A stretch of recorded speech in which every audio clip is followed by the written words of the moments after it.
My name is Laura Bennett, and the moment my in-laws called me a leech was at my own daughter's birthday party, right before everything they believed about me collapsed in front of the entire room. Before I tell you what happened, pause for a second and comment your city below. I read every single one. And if you enjoy emotional family stories with shocking twists, make sure you subscribe, because stories like this prove that sometimes the people who judge you the most are the ones who know you the least. My daughter Emily had just turned 7. She had been counting down to that birthday party for weeks. The living room was filled with pink balloons and cartoon decorations. The backyard had a bounce house. Kids were running everywhere with cupcake frosting on their faces. It was one of those rare moments where everything felt peaceful. For a few hours, I forgot about the tension that had been building between me and my husband's family. You see, my husband Daniel came from a very traditional family. His parents believed in one simple rule: a woman should never depend on her husband financially. Ironically, they also believed that if a woman stayed home to raise children, she was lazy, which meant that no matter what I did, I was somehow wrong. When Emily was born, Daniel and I made a decision together. I would leave my corporate job and stay home for a few years to raise her. Childcare where we lived cost almost as much as my salary, and Daniel traveled constantly for work. It made sense for our family. But Daniel's parents never accepted it. To them, I wasn't a stay-at-home mother, I was a burden. Every family dinner came with comments. "Must be nice not having to work. Daniel works so hard. You're lucky someone takes care of you." At first, I ignored it, because arguing with people who already decided who you are is pointless. But at Emily's birthday party, something different happened, something public, something humiliating, something they didn't expect. The afternoon was going smoothly. Kids were laughing, music was playing, and parents were chatting in the backyard. Emily had just blown out her candles. Everyone clapped, and while she ran off to open presents, I walked inside to grab more plates. That's when I heard my mother-in-law's voice. Sharp, quiet, angry. "She's unbelievable." I paused in the hallway. My father-in-law replied, "Daniel deserves better." Then she said the words that stopped me cold. "That woman is just a leech." They were standing in the kitchen. They hadn't noticed I was right outside the doorway. "She sits at home while our son pays for everything," my mother-in-law continued. "She trapped him with a baby and now she lives off him." My chest tightened. I had heard insults before, but hearing them in my own house during my daughter's birthday party, that was different. Then my father-in-law laughed quietly. "If Daniel ever realizes what she's doing, he'll divorce her in a second." My hands were shaking, but before I could step into the room, Emily ran in behind me. "Mom, Grandma said something mean about you."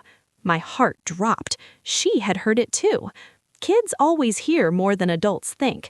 Before I could stop her, Emily ran straight into the kitchen. "Grandma, why did you call Mommy a leech?" The entire room went silent. My in-laws froze. Several relatives were standing nearby. A couple of Emily's friends' parents had walked inside to grab drinks. Everyone had heard. My mother-in-law tried to laugh. "Oh, sweetie, you must have misunderstood." But Emily shook her head. "You said Mommy lives off Daddy." At that moment, Daniel walked into the room. "What's going on?" No one answered. My father-in-law cleared his throat. "Nothing important." But Emily wasn't finished. "Grandma said Mommy is a leech." The word hung in the air like a broken glass. Daniel looked at his parents, then at me, then back at them. My mother-in-law sighed dramatically. Well, since everyone heard it, she folded her arms. "It's the truth." The room went quiet again. "She doesn't work," she continued. "She lives in the house you pay for. You bought the car, and she spends the money you earn." She looked around the room like she had just presented evidence. "I'm just saying what everyone is thinking." No one moved.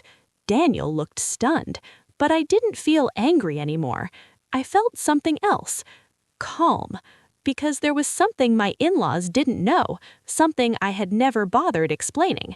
I stepped forward slowly. "You're right," I said. My mother-in-law blinked. "I don't have a traditional job right now." She looked almost satisfied. Finally, some honesty.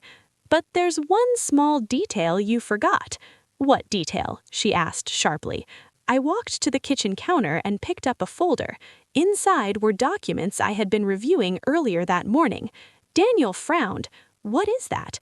I handed the folder to him. "Remember the investment company I started 3 years ago?" His eyes widened. "You mean the one you were building online?" I nodded. The room silenced again. Daniel flipped through the pages. Then he looked at me slowly. "These numbers?" he asked quietly. I answered calmly. "Just over $2 million last year." The room erupted in whispers. My mother-in-law's face went pale. "That's impossible." I shrugged. "I built it from home while raising your granddaughter." My father-in-law laughed nervously. "You expect us to believe that?" Daniel closed the folder. "It's true." He looked at his parents. "She's been investing profits for years." Then he said something they definitely weren't expecting. "She bought this house." The room went completely silent. My mother-in-law blinked. "What?" Daniel pointed toward the window. "The house, the cars, Emily's college fund." He looked at them carefully. "She paid for all of it." I watched their faces as the realization slowly hit. Every assumption they had made about me, every insult, every judgment, all of it was built on something that was never true. My mother-in-law tried to recover. "Well, if that's true, why didn't you say anything before?" I smiled softly. "Because I didn't feel the need to prove my worth to people who already decided what I was." Emily walked over and hugged my leg. "Mommy isn't a leech." I bent down and kissed her head. "No, sweetheart, Mommy just works differently." Daniel finally spoke again.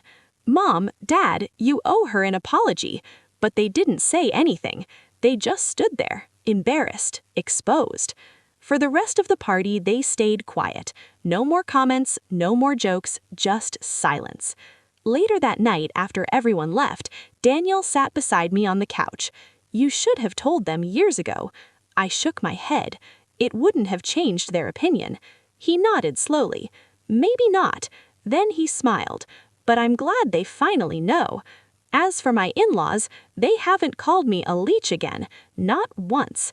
Because sometimes the loudest critics are the ones who know the least about the person they're judging. And sometimes the quiet woman in the room is the one who built everything. If you were in my place, tell me honestly in the comments, would you have revealed the truth or let them keep believing their story? And don't forget to comment your city and subscribe for more real-life family drama stories like this.